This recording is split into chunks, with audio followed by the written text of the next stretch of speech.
This movie has got to be a guilty pleasure of mine, which is probably the same thing for a lot of people. Rambo First Blood Part 2, or Rambo 2 if you want to call it. So in Rambo 2, Rambo is in jail. He's serving his sentence after 3 years of the first movie. The Vietnam War is over, but Colonel Troutman shows up and says, hey, but there are still soldiers left out there in Vietnam. Why don't you serve the rest of your sentence by getting them back? And Rambo agrees because we need Rambo 2, I guess. And what can I really say about this movie? Then it's just complete 80s cheese.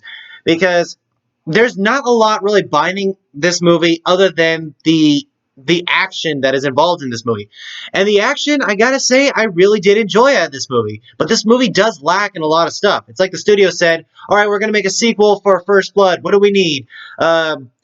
Good characters, a good script, memorable moments, and whatnot. And they're like, no, action movie, Sylvester Stallone and a big machine gun. What more do you want? Because that's really what it feels like. I mean, there is a moment in this movie that was also in the first movie where soldiers are hunting down Rambo in the forest and he's doing his style of guerrilla warfare to take them out and whatnot. But it's really faster than the first movie. Because in the first movie, it took its time. There's a lot of darkness, a lot of suspense, whatnot. You see Rambo sharpening up sticks, making traps and whatnot. So it feels like he's setting up the battlefield in his own way to take out all these soldiers. And that was really interesting to see. In this movie, it's like he has a machine gun, kills some people. Then he doesn't have a gun, and he just has a knife. And then he loses that, and he has a gun again. And then he's covered in mud and kills out another guy. And then he's not covered in mud. And in another scene, he jumps out of the water with a bow, shoots down a helicopter. Yeah, a helicopter. Which is cool to see, by the way, but it's very fast-paced, and I don't see how he gets from one situation to the other. So that's a big downside to this movie, but all in all, the action in this movie is a whole lot of fun. And I think that's what they were going for when they made this movie.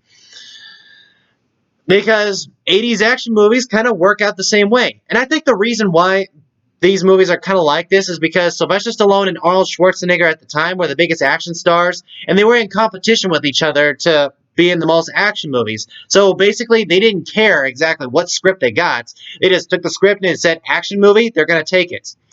So that's one of the big downsides to movies like this. But all in all, I got to say, Rambo First Blood Part 2 is a guilty pleasure of mine. Every time I sit down and watch it, I think to myself, oh, the script is lacking and not a lot of memorable characters, but the action is a whole lot of fun. And yeah, I'll definitely watch it again at a later time. But it won't work for everybody. Most people would be looking for a good story, especially when it comes to war movies. It's not here in this movie. So I don't think anyone's going to be upset if you skip this movie. So, Rambo, First Blood Part 2. Have you seen it? What did you think about it? Whatever you thought, comment below. Let me know. And I got to point this out. Since I'm doing war movies this month, I wanted to ask you guys if you have any suggestions for me, any movies that you want me to review. I'd say put them down below. Let me know. And I'll see you in the next video. Bye.